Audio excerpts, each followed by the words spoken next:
Hi, everybody. My name is Kathleen Casella, and I'm the policy consultant for the United Advocates for Children and Families. Thank you guys for allowing me to be a part of your meeting today.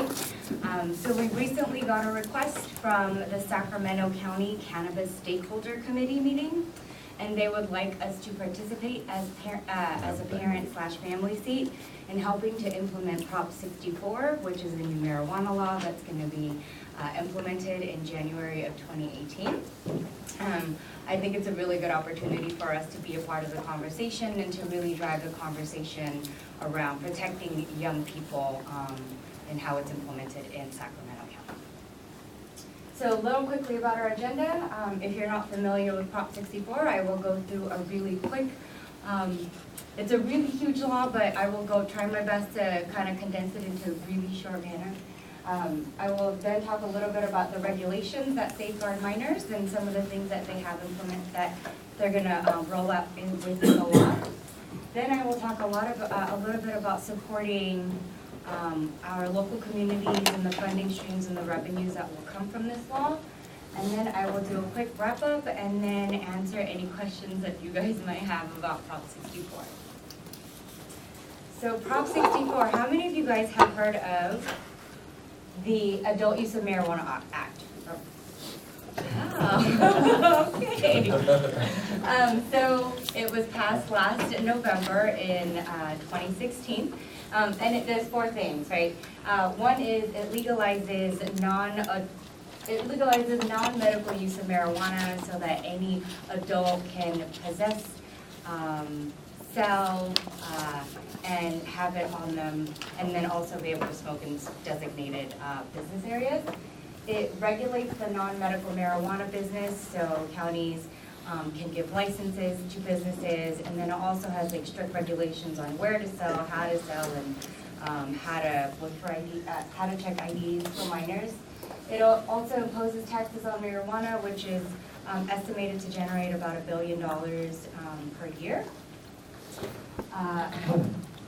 And then lastly, it changes the penalties for marijuana-related crimes, and specifically for the young people that we work with. I know that some of you guys are also foster parents. Under this law, any young person under the age of 18 who gets caught with the marijuana will not face incarceration, but they will really look at the young person and why they're smoking, why they had it on them, so possibly putting them into treatment programs, also getting them involved with some community service, and really getting down to understanding what's going on within the home. So in the conversations that I've had with, some of you guys, I know there is a huge concern about, is this law actually really going to protect young people? What if I have my brownies sitting around and my kid who's 8 years old opens it up and accidentally ingests it, right? Or what about my niece who's 17 years old and she starts hanging out with the wrong people, and then all of a sudden she's addicted and she comes upon him? Totally valid concerns. But in having conversations with a lot of my colleagues in the industry, Prop 64 actually protects young people. So how does it do that? Within the statute of the law, actually all throughout the law, the intention is making sure that young people do not have access to it. So a couple of ways that they do that is, I know that when we use the term recreational marijuana, everybody automatically thinks, oh, everybody over 18 or everybody can have access to it. Under this law, no. You have to be 21 years old in order to be able to go into marijuana businesses.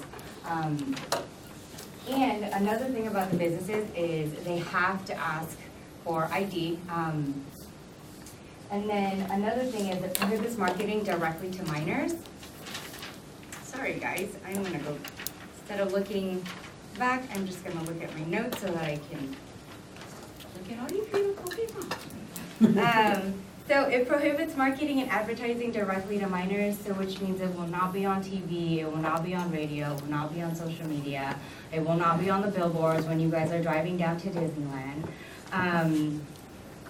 It also establishes packaging and labeling restrictions. So as with alcohol, there's labels on it, which is you have to be 21 in order to ingest. It also it will also have information on, shouldn't give it to animals, if you're pregnant, you shouldn't take this. And then it also has packaging restrictions, which means that it's going to be shopproof. And then another piece to it is that businesses cannot be within 600 feet of a school or youth center, so it cannot be within high schools, middle schools, YMCA, any youth specific programs. And so the one thing that I know that you guys will, the one thing about this proposition is the ability to generate $1 billion in tax revenue, but a majority of that funding will go directly to the community. Which also means that as a nonprofit organization, as an advocacy organization, we can also apply for these specific funds. So there's actually, the funding for it is actually divided up in a lot of different pots, but I'm gonna quickly go over it because I know you guys are all probably wondering, if it's gonna generate this much money, where is it gonna go? So it'll go into public universities to evaluate the measure. It'll establish DUI protocols, what is considered under the influence. There's also going to be a study that identifies the risks and benefits of medical marijuana. And then there's also going to be an environmental protection under this, which is if people are growing marijuana illegally, how do we make sure that it's done so or how do we address those challenges within the community? And then the two pieces that I really wanted to focus on was the underserved community reinvestment. So under this community reinvestment, 50% of that pot of funding will go directly to communities that have been affected by previous drug policies, primarily in underserved and unserved communities, primarily with people of color, and a lot of young people who are involved in multiple systems. This also means that the community can create their own programs, apply for this grant, and then take that funding and invest into their local areas. And then the second piece, which actually is 60% of the funding, will go directly into youth prevention, youth drug and prevention treatment. So which means it's addressing substance use disorders, education to young people about substance use, also educating their family members. It's also addressing a lot of stigmas, addressing prevention, and then also creating treatment programs for young people. And to be honest, as a nonprofit organization, I think we could do some really positive and solid work to be able to address substance use. So just as a quick wrap up, so Prop 64 prioritizes the protection of young people. It reduces the criminal penalties for young people under 18 so that we're really addressing why they're involved with marijuana or substance use in the first place. It establishes strict packaging for young people so that they don't have access to it. And the biggest portion of it is it invests money into the communities. So I know that was a lot of information that was thrown out at you. So I'm going to take a quick second to pause and see if you guys have any questions. Yes. Are there any penalties for parents or people who are able to buy marijuana who may give it to kids or if they're not monitoring it correctly? Yes. So as it has not been implemented yet, right?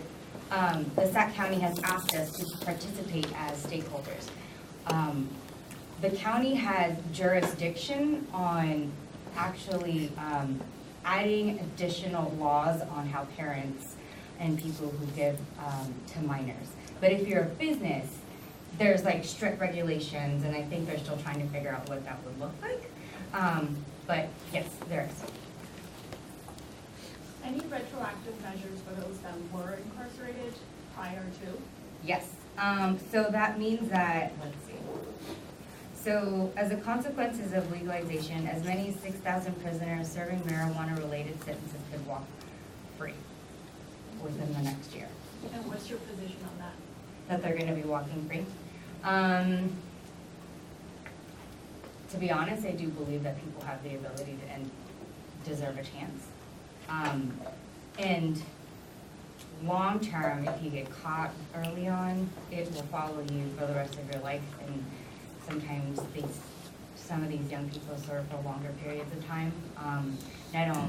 If it's such a small infraction, I mean, there's a lot of other folks out there who've done really heinous crimes, but get off within 6 months of serving.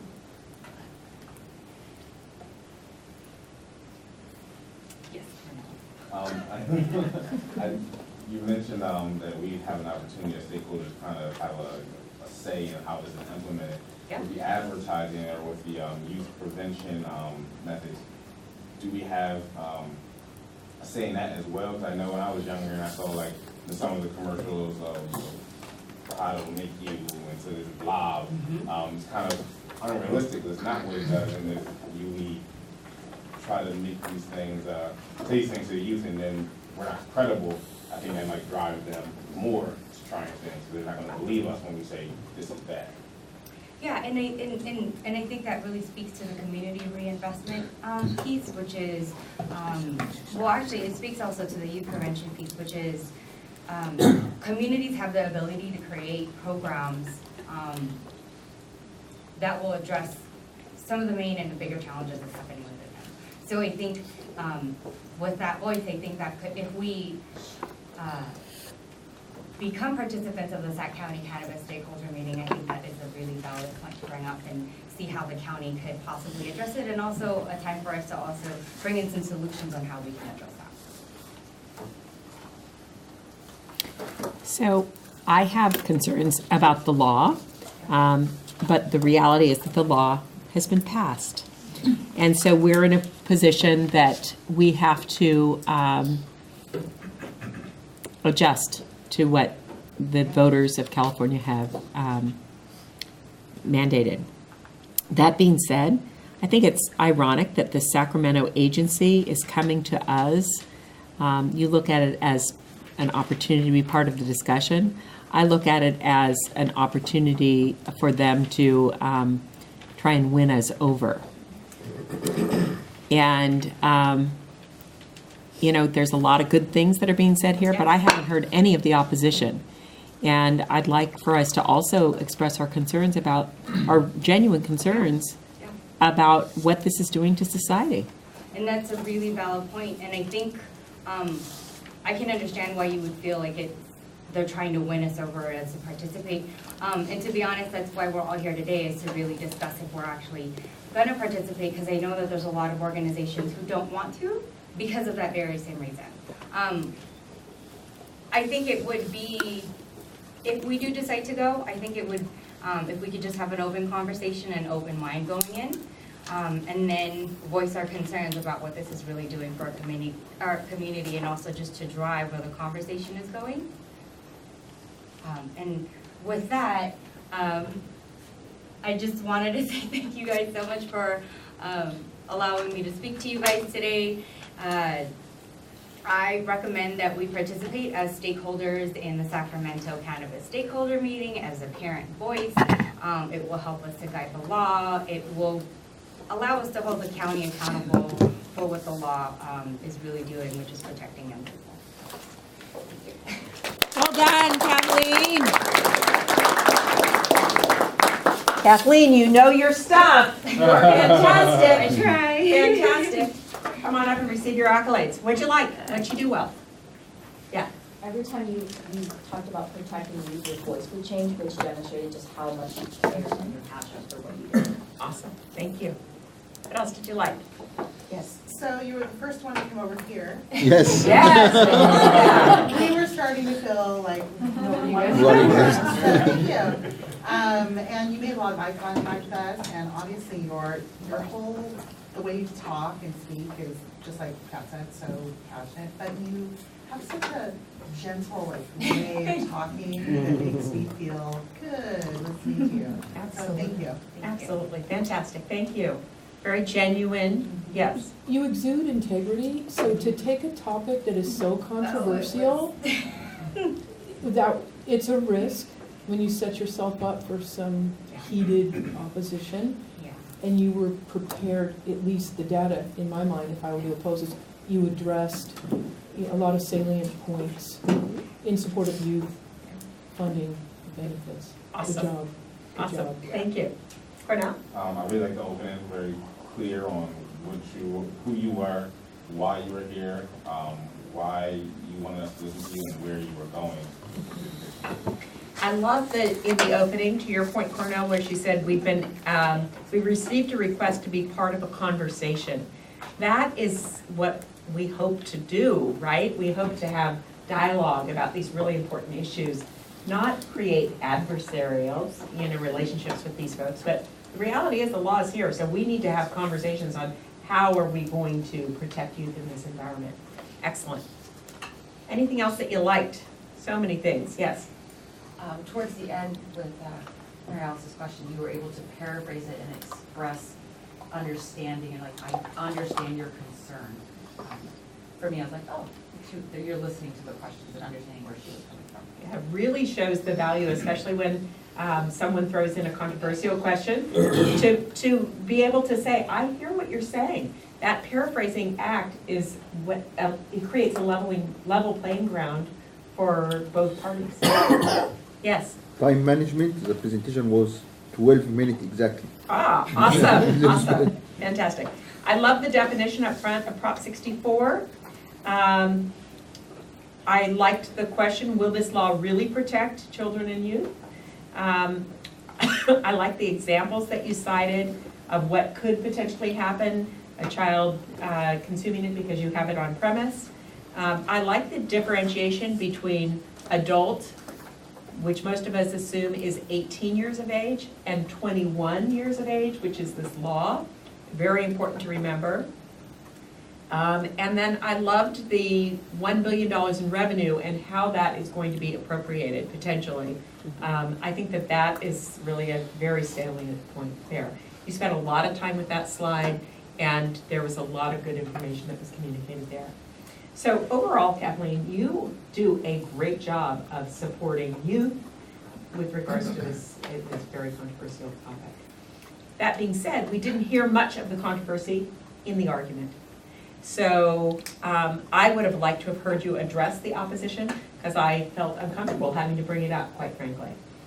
So make sure that you look at these things and bring up the opposition as you are raising these issues because it adds to your credibility that much more.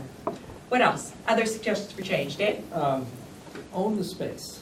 You apologize too many times for like when you walk. I mean, don't apologize. You own that space. Good. And don't apologize if you need to use your notes. Just don't tell us you're using your notes. Just use them, right? Jerry? Kind of going on what James had on word choice before. Early on, you were presenting a piece of the opposition, and you said that's a really valid concern, but the word "but" kind of negates. Okay, good. Thank you. Chris? You were so confident in the presentation leading up to the questions. Your nervousness came out when the questions like, I don't want to answer questions. Stand there and take it. Just you know they're going to come, but be confident though. Just stand up and you kind of cringe when Sarah had raised her hand. But that's why we prepare, right? In your argument that you turned in today, you prepared by addressing hypothetical questions. That's what we have to do because the more we address it in our mind or in our writing before actually facing that situation, we're that much more prepared. We can handle anything. Yes. You know your stuff, but you do say a number of times, Okay. Probably almost every other sentence, so just be mindful of that.